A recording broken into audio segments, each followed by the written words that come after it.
Ta'ala. Jujur aja, mohon maaf nih, gara-gara ada wabah corona, ada tuh beberapa rumah termasuk besannya dari orang tua saya ditulis itu, mohon maaf tidak takut dalam artian jangan sampai terkena diri kita dan keluarga kita boleh, tapi takut ini jangan sampai meredupkan nilai-nilai keislaman. Gitu. Ya. Tetap protokoler kesehatan kita ikuti, kita jaga. Ke masjid Jumatan, ayo berangkat. Ya, alhamdulillah masjid kita bikin. Kalau masjid kita bikin, wilayah kita aman sesuai dengan fatwa MUI, berangkat sholat Jumat. Jangan pakai alasan, oh kata MUI kan kagak boleh sholat Jumat. Nggak ada fatwa MUI yang melarang sholat Jumat, nggak ada. Cari. Bukan melarang sholat Jumat, tapi kalau sholat Jumat itu di tengah wabah yang zona merah yang berbahaya, maka daripada kumpul berbahaya, ganti dengan sholat zuhur di rumah. Ini maka agak sholat Jumat, nggak berangkat ke mall, berangkat ngabuburit kemarin, nongol, gila sholat Jumat, ya kan nggak boleh sama MUI, nggak ada aturan kayak gitu. Gitu.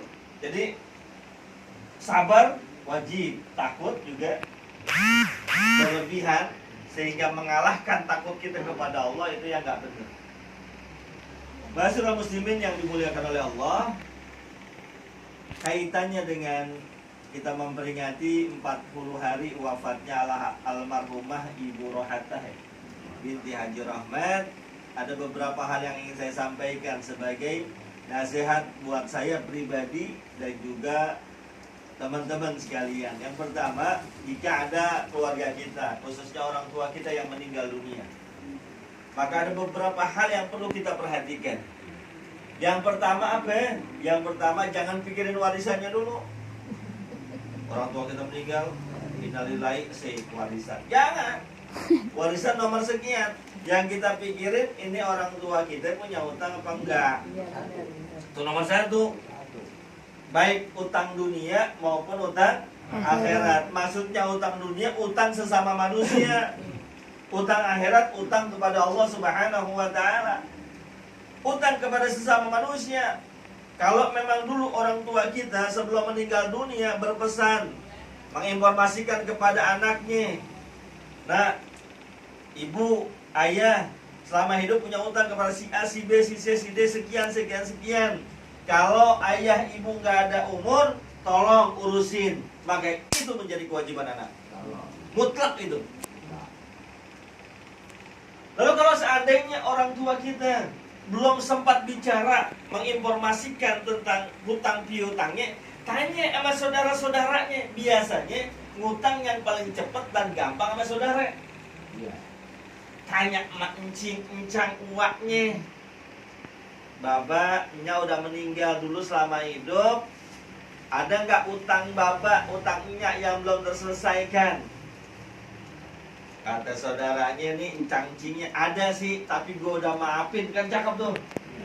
Ada sih, tapi gue udah lunasin, cakep tuh. Tapi kalau dikata ada, banyak, lu mau bagaimana caranya? Urusin. Karena itu adalah kesempatan untuk memaksimalkan bakti seorang anak kepada orang tuanya. Jangan masa bodoh. Ya bodoh amat, yang ngutang kan nyak gue, yang ngutang kan babe gue, bukan gue. Bodoh amat, urusan dia. Kalau mau nagih di kuburan. Tuh. Ada yang begitu tuh. Hah? Banyak. Ada. Bang ada juga yang udah mati. Kalau kebanyakan lu warisan dulu. Ya, itu utamain banget karena orang tua kita surganya akan tertunda akibat hutang-hutang sesama manusia yang belum terbayarkan dan terlunaskan. Maka kita sebagai anak tunjukkan bakti kita di sini. Utang. Kalau utang sama manusia udah beres, lihat utang sama Allah ada apa enggak. Apa itu utang sama Allah? Syariat-syariat agama yang memang menjadi kewajiban dia yang dia tinggalkan, baik itu sholat, puasa, terutama tuh. Kalau puasa jelas fidyatun to'amu miskin tadi, setiap satu hari yang dia enggak puasa karena memang ada uzurnya, maka diganti dengan fidyah to'amu miskin yang keperuntukannya itu buat makan orang miskin. Tadi benar yang sampaikan Ustadz Asman tuh. Ini yang kita angkat-angkat itu seremonial namanya, yang biasa dikerjakan oleh ulama-ulama dan guru-guru kita. Teknis pembagiannya terserah dari tuan rumah, sohibul janazah. Tapi kalau niatin fidyah, maka hanya untuk orang miskin.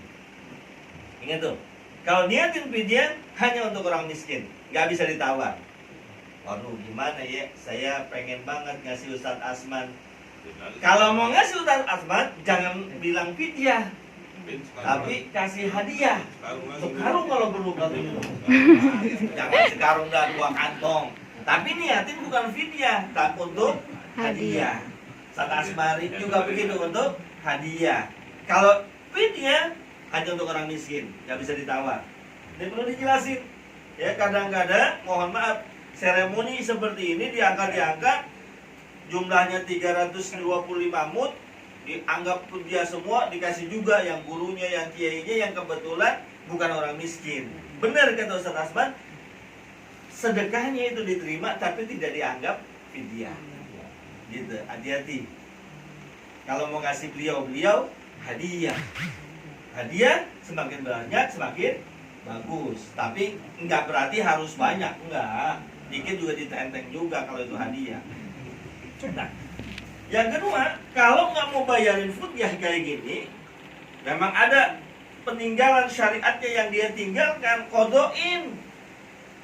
Anaknya berapa nih almarhumah? 2. Ada 2. Sekarang niatin kodok puasa buat orang tua kita.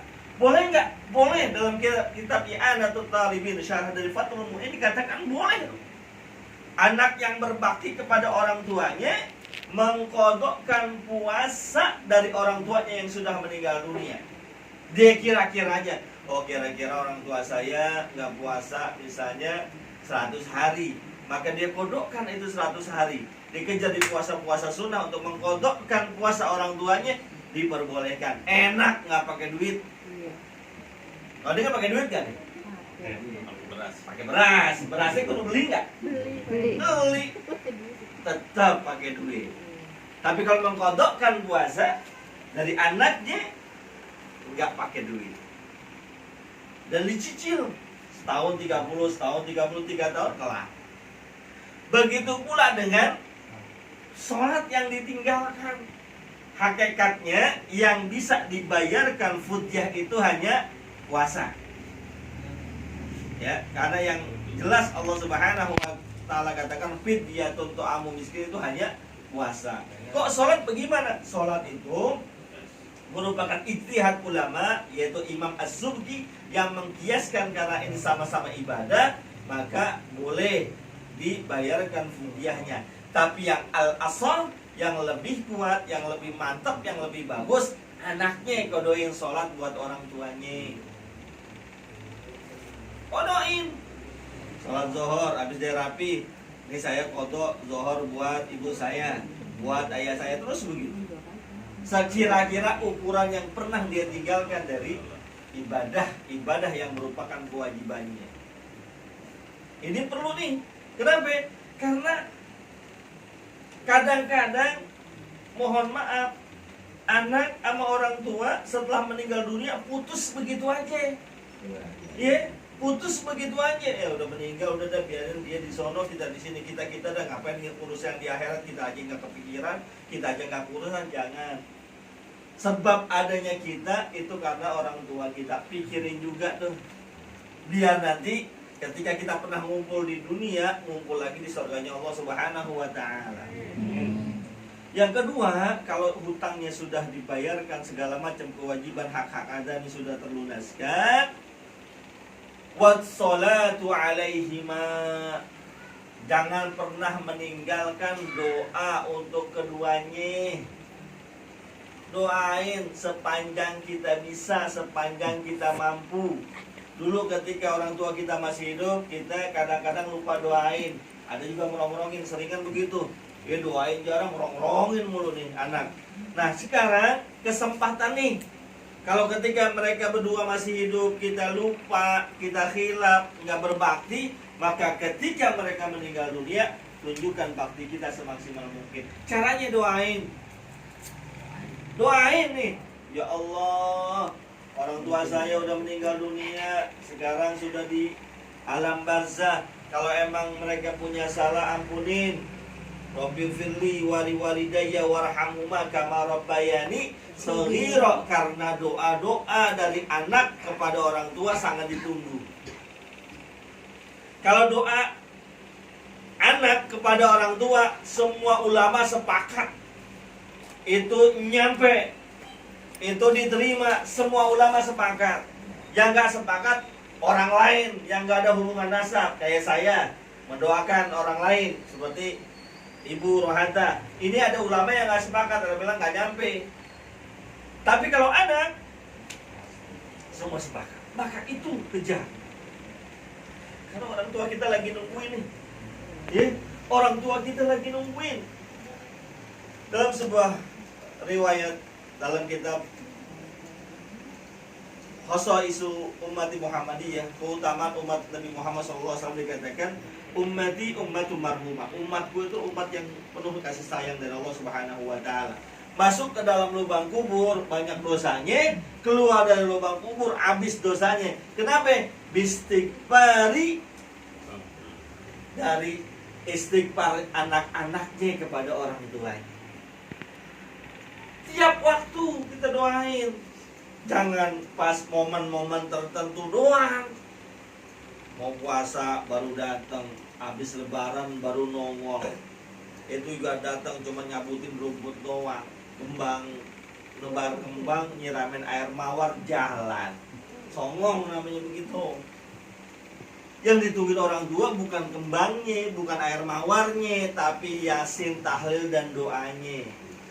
Kalau memang bisa setiap minggu, Kamis sore atau Jumat, datengin, doain, ya, sehingga orang tua kita yang sudah meninggal dunia ini mendapatkan pertolongan dari Allah Subhanahu wa taala dengan sebab anak-anaknya.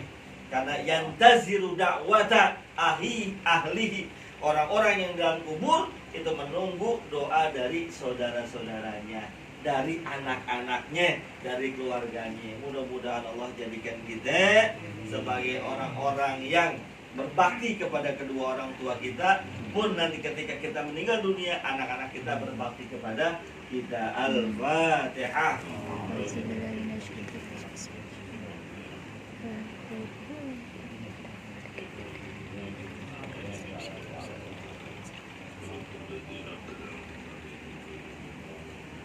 Wa'afana ya karim, wa'afana ya rahim, wa'afani habisurbani habinu habisurbani hitamana wa'afan khair, wa'ja'alna min amin khair. Allahumma gfir li hayyina wa mayyitina wa syahidina wa ghaibina wa mansana wa zakarina wa saghirina wa kabirina. Allahumma man ahyaytahu minna fa ahya al-islam, wa man tawaffaytahu minna fa tawaffa ala al-iman. Ya ayyatuhan nafsul mutmainnah, irji'i ila rabbika radiyatan mardiyah, wa dkhuli fi ibadi wa dkhuli jannati. Wa sallallahu alaihi wasallam Muhammadin wa ala alihi wasallam. Terima kasih, mohon maaf. Assalamualaikum warahmatullahi wabarakatuh.